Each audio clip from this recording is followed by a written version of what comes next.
Souhaitez-vous en savoir plus sur nous? Veuillez visiter notre site web www.kivutimes.com. On dit que la situation est critique. Les conditions de vie de ces populations sont extrêmement difficiles. Comme vous le savez, c'est une zone qui connaît beaucoup d'intempéries naturelles. Il pleut énormément. La nuit, les températures descendent jusqu'à 7 degrés. Donc, les conditions de vie de ces populations sont extrêmement difficiles. Nous avons autour de la base de Bijombo autour de 7 à 8 000 personnes, dont presque 4 000 enfants. Nous avons autour de la base de Mikenge autour de 3 000 personnes aussi. Et nous travaillons ensemble avec les FRDC depuis quelque temps pour appuyer ces populations-là pour qu'elles puissent avoir accès à leur espace champêtre, pour qu'elles puissent faire de la production, pour se prendre en charge. Comme vous le savez, il est très difficile aussi d'accéder à cette zone avec de l'aide humanitaire, compte tenu de l'altitude. Donc le représentant spécial adjoint, coordonnateur humanitaire, a visité la zone il y a une semaine. Les humanitaires sont en train de s'activer pour voir qu'est-ce qui peut être fait pour alléger les souffrances de ces populations. Mais je voudrais vraiment demander ici à l'ensemble des autorités provinciales, locales, régionales, de se mobiliser pour apporter, si vous voulez, un peu une bouffée d'air à cette population, pour qu'elle puisse retourner vers ses champs, pour qu'elle puisse retourner vers ses pâturages, pour qu'elle puisse retourner vers ses troupeaux, pour pouvoir vivre en paix. Il faut vraiment que tous les efforts soient mis en œuvre en appui donc à ce que la MONUSCO fait. Comme vous le savez, la représentante spéciale elle-même s'est rendue, Mme Zerougui s'est rendue à plusieurs reprises dans la zone, et il faut vraiment que ces populations puissent reprendre leur vie normale. La situation est extrêmement difficile. Par ailleurs, comme vous le savez, la rentrée a commencé. Toutes les écoles ont été brûlées dans la zone. Les écoles ont été brûlées, les centres de santé aussi ont été incendiés. Donc, toute l'infrastructure sociale de base n'existe plus. Donc, il y a vraiment un travail à faire qui n'est pas seulement un travail militaire. Au-delà du travail militaire, il faut une mobilisation politique pour que chacun revienne à la raison et comprenne qu'il faut que la cohabitation pacifique prenne le pas sur les confrontations armées. Les FRDC, nous continuons à faire les patrouilles de longue portée, nous continuons à sécuriser ces populations autant que faire se peut.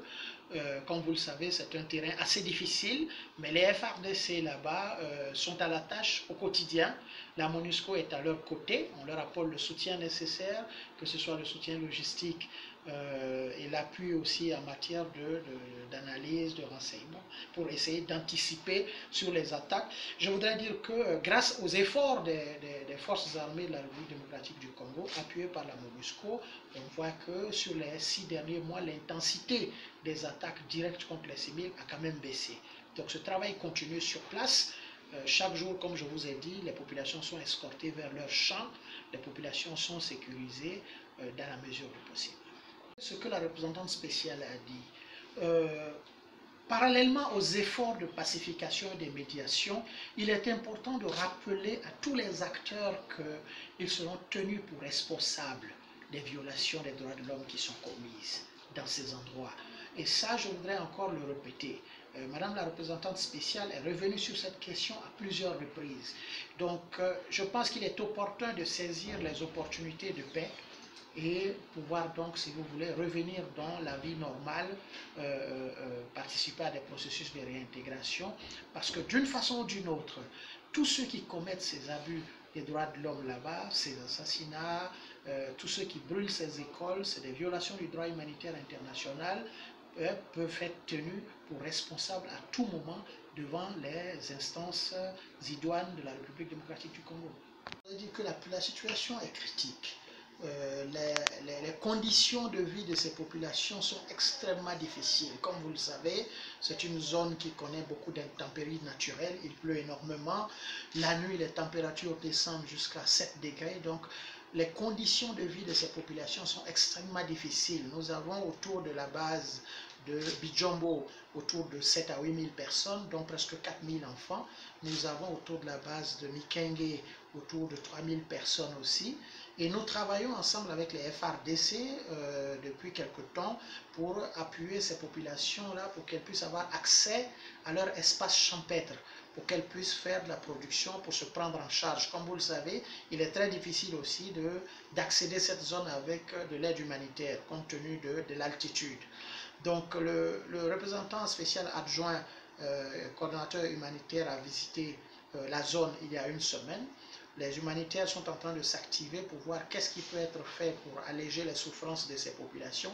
Mais je voudrais vraiment demander ici à l'ensemble des autorités provinciales, locales, régionales, de se mobiliser pour apporter, si vous voulez, un peu une bouffée d'air à cette population, pour qu'elle puisse retourner vers ses champs, pour qu'elle puisse retourner vers ses pâturages, pour qu'elle puisse retourner vers ses troupeaux, pour pouvoir vivre en paix. Il faut vraiment que tous les efforts soient mis en œuvre en appui donc à ce que la MONUSCO fait. Comme vous le savez, la représentante spéciale elle-même s'est rendue, Mme Zerogui s'est rendue à plusieurs reprises dans la zone, et il faut vraiment que ces populations puissent reprendre leur vie normale. La situation est extrêmement difficile. Par ailleurs, comme vous le savez, la rentrée a commencé, toutes les écoles ont été brûlées dans la zone. Les écoles ont été brûlées, les centres de santé aussi ont été incendiés, donc toute l'infrastructure sociale de base n'existe plus. Donc il y a vraiment un travail à faire qui n'est pas seulement un travail militaire. Au-delà du travail militaire, il faut une mobilisation politique pour que chacun revienne à la raison et comprenne qu'il faut que la cohabitation pacifique prenne le pas sur les confrontations armées. Souhaitez-vous en savoir plus sur nous? Veuillez visiter notre site web www.kivutimes.com, où vous pouvez nous rendre visite sur Facebook, Instagram et Twitter.